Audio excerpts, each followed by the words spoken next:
ठीक है, वेट कर रहे हैं। ठीक, कोई बात नहीं।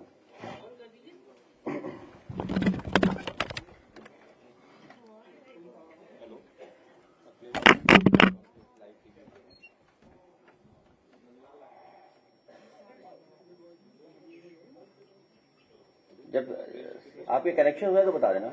हो गया? ठीक है। मैं सबसे पहले अपने प्रेस के साथियों का बहुत बहुत धन्यवाद और आभार प्रकट करना चाहता हूं कि कम समय के अंदर आप सब लोगों से मुलाकात हो रही है। पिछली प्रेस कॉन्फ्रेंस में फॉर्म 7 को लेकर के हम लोगों ने कुछ सवाल उठाए थे और सरकार ने कुछ एजेंसीज हायर की हुई हैं जो प्रोफेशनल लोग हैं, उनके दिल्ली, लखनऊ, देश के अन्य जगह पर बैठे हुए हैं और उनके पास पूरा का पूरा डेटा वोटर लिस्ट का है और वोटर लिस्ट के माध्यम से वो आइडेंटिफाई करते हैं और उन बूथों को आइडेंटिफाई करते हैं जिसपे समाजवादी पार्टी चुनाव जीती है। वहीं पर फॉर्म 7 बाकायदा भर करके, प्रिंट कर करके भेजे जा रहे हैं और कई जगह हंगामा हुआ है। कई जगह की जानकारी हमारे प्रेस के माध्यम से, यूट्यूबर्स के माध्यम से और कई बहादुर पत्रकारों के माध्यम से हम लोगों को जानकारी मिली है। और जिस समय हम लोगों ने यहां से आपत्ति दी, शिकायतें की और जब अपील की यूट्यूबर्स से और पत्रकार साथियों से, तो बहुत सारे पत्रकार साथियों ने जिम्मेदारी निभाते हुए जमीन पर, ग्राउंड पे जाकर के क्या भारतीय जनता पार्टी चुनाव आयोग से मिलकर के गड़बड़ियां कर रही है, वो जनता तक पहुंचाने का काम किया। अभी तक तो एसआईआर के माध्यम से बिहार का चुनाव उन्होंने जीत लिया। एसआईआर की बड़ी भूमिका थी माहौल बिगाड़ने के लिए, दबाव बनाने के लिए, मनोबल गिराने के लिए। बिहार के चुनाव को जीत लिया भारतीय जनता पार्टी ने। वेस्ट बंगाल में भी यही कोशिश कर रहे हैं एसआईआर को लेकर के। वहां की सरकार लगातार, वहां की मुख्यमंत्री लगातार इस बात को कह रहे हैं कि चुनाव आयोग भारतीय जनता पार्टी का आयोग बन गया है और उन्हें मजबूरी में भारतीय जनता पार्टी के काली करतूतों के खिलाफ काला कोट पहनना पड़ा और सुप्रीम कोर्ट में खड़ा होना पड़ा कि किस तरीके से भेदभाव, किस तरीके से election commission Bharatiya Janata party का सहयोगी दल बन गया।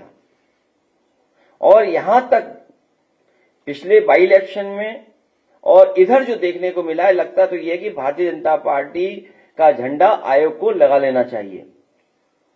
जो फॉर्म 7 भरे गए, जिसमें 2 नामों को हम लोगों ने आइडेंटिफाई किया। वैसे तो बहुत सारे समाजवादी पार्टी को समय समय पर संगठन ने, हमारे पीडीएफ प्रहरी लोगों ने और जिम्मेदार नेता कार्यकर्ताओं ने हमें दिए फॉर्म, जो फॉर्म पहले से भरे हुए थे, बड़ी संख्या में फॉर्म। द्वापर और त्रेता के जो लोग हैं उनसे हमें बड़ी मदद मिल गई, दशरथ और नंदलाल। द्वापर, त्रेता, सनातनियों के खिलाफ दशरथ, उनकी बात सामने आ गई और आज हमारे साथ नंदलाल हैं। मुझे खुशी है कि बहादुर नंदलाल हमारे साथ खड़े हैं। जो नंदलाल हमारे साथ खड़े हैं, ये वही नंदलाल हैं जिनके भारतीय जनता पार्टी ने दस्तखत कराए थे फॉर्म 7 में। फॉर्म 7 जो इनका भरवाया था नंदलाल का फॉर्म 7, ये नंदलाल अंगूठा मारते हैं और भारतीय जनता पार्टी ने इनके दस्तखत किए हैं। सोचिए दस्तखत में कौन कौन सी धाराएं लगती है। अगर किसी के फर्जी दस्तखत कर दो आप, फोर्जरी, 420। और पहले से चुनाव आयोग के नियम हैं, धारा 31, धारा 32, 31, 32, 31 भी आइए, आगे से खड़े जाओ। ये नंदलाल हैं। मैं अगर नंदलाल से कहूं, क्योंकि मुझे 1 लाख रुपए इनाम देने थे आपको, आप इस प्राइज से वंचित रह गए, आप प्राइज ही नहीं मिला आपको। वही प्राइज जो आपको देना था मुझे, वही प्राइज मैंने इनको दिया। 1 लाख रुपए हम लोग इनकी बहादुरी के लिए और इन्होंने जो लोकतंत्र बचाया उसके लिए, और जो सच्चाई हम लोगों के लिए सामने लाए।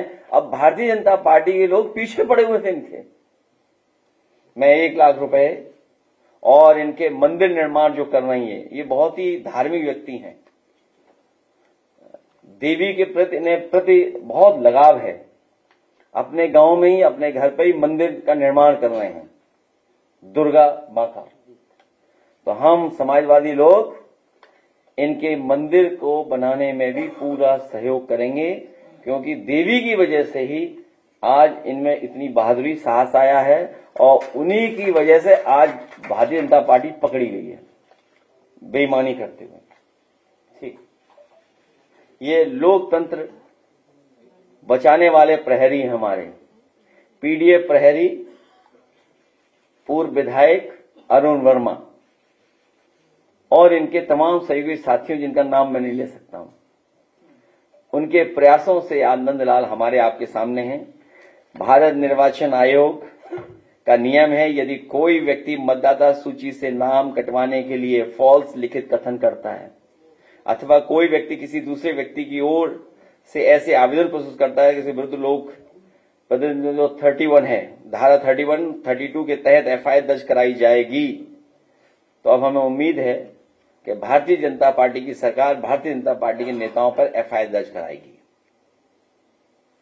और इसकी आगे कार्रवाई करेंगे। हम अपने विधायकों से कहेंगे, क्योंकि बड़ी संख्या में विधायकों के पास जानकारी मिल रही है, वो जमीन पर हैं। विधायक सैजुल इस्लाम, उनके क्षेत्र में भी फॉल्स इंफॉर्मेशन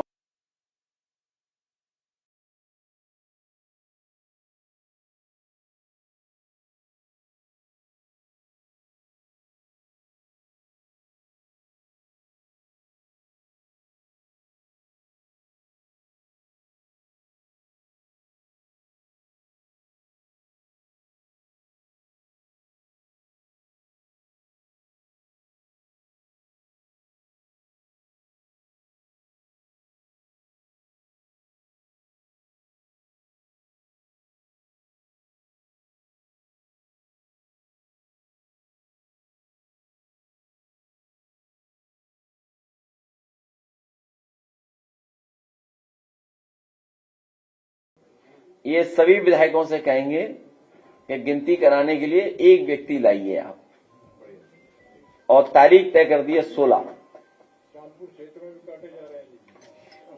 खड़े हो जाओ आप योगी जी से सुंदर हो, तब भी वोट काट दे रहे हैं योगी जी आपके। मैं एसडीएम को कह दिया जी, अगर किसी का वोट काटा है आपने तो कमस्ती आपके आ जाएगी। आप बताइए, हमारे जो पार्टी के योगी हैं। हेलो, भैया, तो आप अपनी पत्नी के साथ आएंगे यहाँ, और जो दावत आपने नहीं दी है हम सबको दावत दोगे आप। अध्यक्ष जी बताइए ना, ठीक है, दावत होगी, बैठिए पार्टी कार्यालय में 16 तारीख को वो दावत होगी हमारे विधायक जी रिजवी साहब की तरफ से। कौन था नाम? हालांकि रिजवी साहब बहुत कंजूस हैं। अब पूरी बात खोल दूं? हाँ ठीक है, नहीं होगा, खाना होगा उस दिन 16 तारीख को। हाँ, नंबर क्या था गाड़ी का भेजो। तो पत्नी जब आएंगी तो उनकी तस्वीर अपने आप खींच देंगे वो। एक विधायक बताइए, रिजवी इतने सीनियर हमारे, इनकी पत्नी का भी वोट काट दिया, आया भी नहीं हो, कुछ कारण है। तो सोचिए, जब आप डिजिटल इंडिया की बात कर रहे हो, आप विकसित भारत की बात कर रहे हो, पूरा भारत का बजट आपने मल्टीनेशनल कंपनियां 5% लोगों के लिए बनाया हो, पूरा का पूरा अमेरिका को कैसे साथ देंगे, यूरोप को कैसे आगे कारोबार बढ़ाएंगे, या अन्य देशों में जो चीजें उनको उनके लिए बजट बना रहे हो आप। दिन भर आप डिजिटल इंडिया, दिन भर आप स्किल, दिन भर आप डिजिटल इंफ्रास्ट्रक्चर की बात करते हैं। उसके बाद जो आपने सिस्टम लगाया, जो व्यवस्था बनाई है, जो इलेक्शन कमीशन को कंपनियां हायर की हैं, किसका ऐप है, किसका सॉफ्टवेयर है, कौन मैपिंग कर रहा है, कौन अनमैपिंग कर रहा है, आखिरकार उनकी बैक ऑफिस कौन मदद कर रहा है। कोई तो है जो बैक ऑफिस में भारतीय जनता पार्टी के सारे पे काम कर रहा है। उसी के कारण तो फॉर्म 7 आ रहे हैं। इसलिए हमारी मांग है, जो हमारे नंदलाल जी हम लोग सामने ले आए, 16 को और लोग लेके आएंगे, फॉर्म 7 भरवाना बंद करे चुनाव आयोग को। क्योंकि जब आपने पूरी एक्सरसाइज कर ली एसआईआर की, तो फॉर्म 7 तो बंद होना चाहिए, फॉर्म 6 होना चाहिए केवल। फॉर्म 7 की कार्रवाई तुरंत निरस्त करनी चाहिए उन्हें। और हमारे विधायक लोग पूरी तैयारी के साथ सरकार को घेरेंगे, भ्रष्टाचार पर, महंगाई पर, किसानों के सवाल पर, नौजवानों के सवाल पर, महिलाओं की सुरक्षा को लेकर के, या अन्य जिस तरह की घटनाएं सुनने को मिल रही हैं। अपराधी जेल से भाग जा रहे हैं और जो भागे हैं उनका सहयोग करने वाले बड़े बड़े अधिकारी होंगे।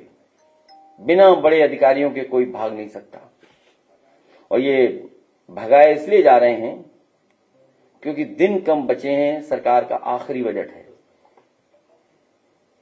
सब अपने अपने स्थान सेट कर रहे हैं। सुनने में आया है कि ऐसा भगाया, एस्कॉर्ट किया और सीधा नेपाल बॉर्डर क्रॉस किया, हवाई जहाज में बैठाया, विदेश भेज दिया। कोडीन, सिरप, वो तो चल ही रहा है। इन्हीं के लोग निकल रहे हैं, इन्हीं के लोग शामिल मिल रहे हैं उसमें, बड़े पैमाने पे इन्हीं के लोग शामिल हो रहे हैं। रियल एस्टेट वैल्यू बढ़ा ली इन्होंने।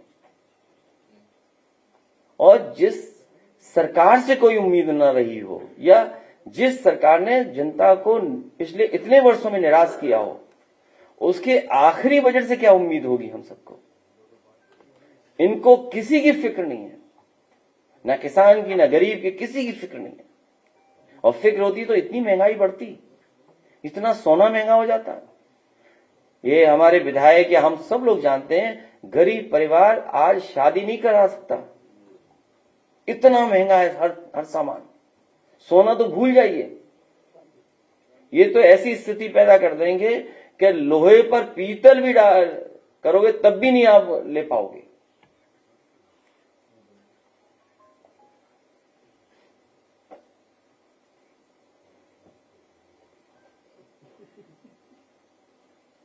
इसलिए नंदलाल को एक बार फिर बधाई, बहुत शुभकामनाएं। हम लोग पूरा साथ देंगे इनके साहस, इनकी बहादुरी, इनकी ईमानदारी के लिए। और किसी पत्रकार को अगर साइन कराना हो तो आके देख सकता है, फॉर्म है सामने, साइन करा ले। इनकी प्रताड़ना भी होगी है। आजमगढ़ में सर हम लोग जिलाधिकारी के सामने प्रस्तुत किए ना। अरे नहीं होगी, क्या टेंशन ले रहे हो आप टेंशन मत लो, आप बिल्कुल टेंशन मत लीजिए इस बात के लिए।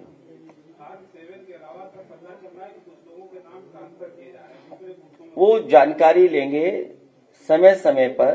देखिए, बहुत मोटी मोटी बात है, भारतीय जनता पार्टी की हर काली करतूत पकड़ी जा रही है, हर बेईमानी पकड़ी जा रही है। आखिर सरकार ईमानदार क्यों नहीं है? आयोग ईमानदार क्यों नहीं है? आयोग की जिम्मेदारी बनती है कि निष्पक्ष और कॉन्स्टिट्यूशनल वैल्यूज को बचाएं। सिस्टम जितना ही स्ट्रेंथन करेंगे उतना ही डेमोक्रेसी स्ट्रेंथन होगी। अगर आप सिस्टम को खत्म करें, इसका मतलब लोकतंत्र को खत्म कर रहे हैं। जो जहां बैठा है उसकी जिम्मेदारी है कि सिस्टम को बेहतर करें, व्यवस्था को बेहतर करें। वो व्यवस्था बेहतर होगी तो हमारा लोकतंत्र और मजबूत होगा, लोकतंत्र के पास और भरोसा बढ़ेगा।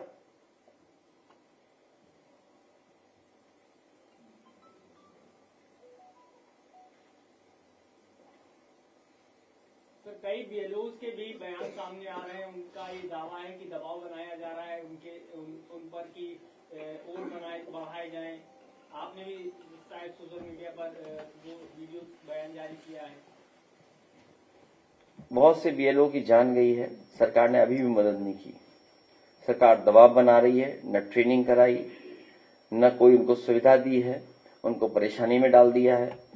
दबाव, धमकी और तरह तरह का प्रलोभन ये बीएलओ को किया जा रहा है, लेकिन उसके बावजूद भी बड़ी संख्या में बीएलओ ऐसे हैं जो लोकतंत्र को बचाने के लिए वो खड़े हुए हैं, वो भारतीय जनता पार्टी से नहीं झुक रहे।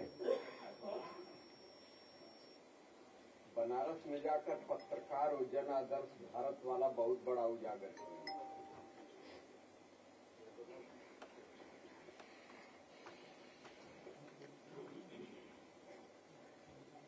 हमारे पत्रकार भाइयों, आप भी प्रहरी बन जाओ लोकतंत्र के। आपसे भी अपील है।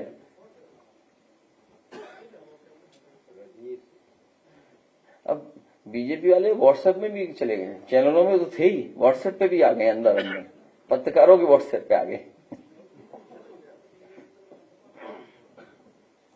सर, कई जगह पे सोशल मीडिया पे कि आप 2027 का सफर इस बार नोएडा से शुरू करने जा रहे हैं। अभी केवल फॉर्म 7, फॉर्म 6 बीएलओ और ये नंदलाल जी का फॉर्म है, ये जिसमें उनके दस्तखत हैं, ये दस्तखत नहीं कर पाते हैं, ये अंगूठा मारते हैं।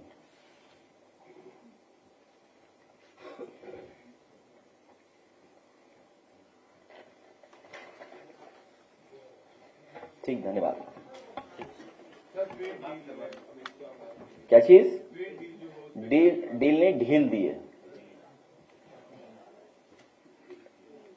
ढील।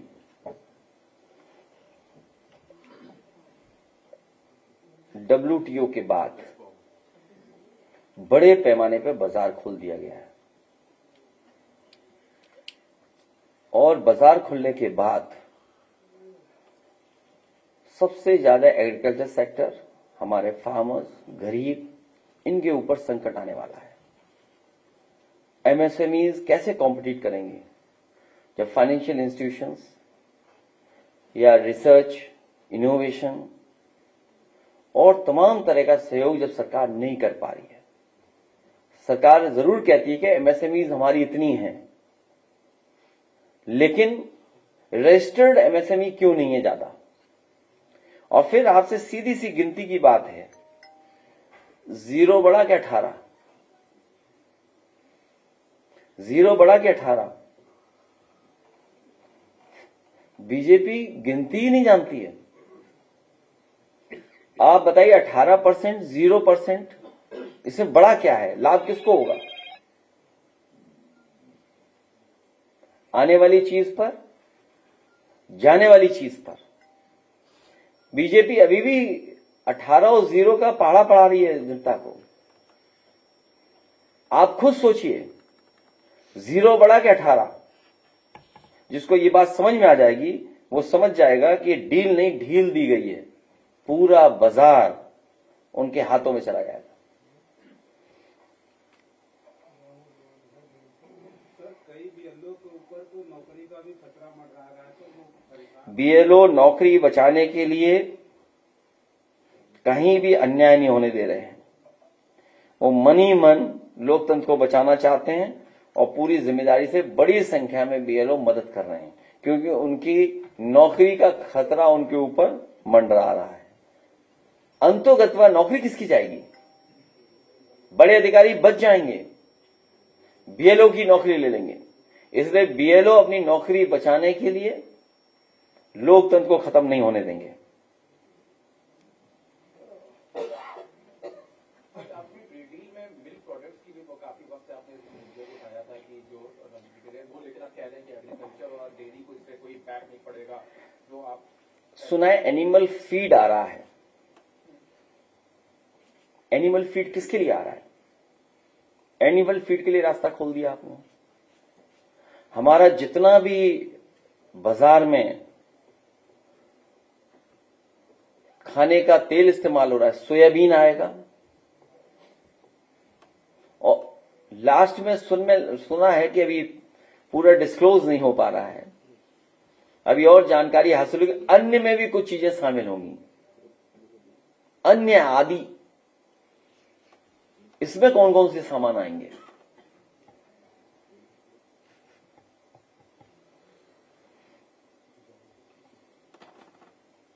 क्या 7 का मिसयूज हो रहा है, जो आपने कहा कि फॉर्म 7 बंद कर दिया जाना चाहिए। आप ऐसा आओ, नंदलाल की दस्तखत करा लो।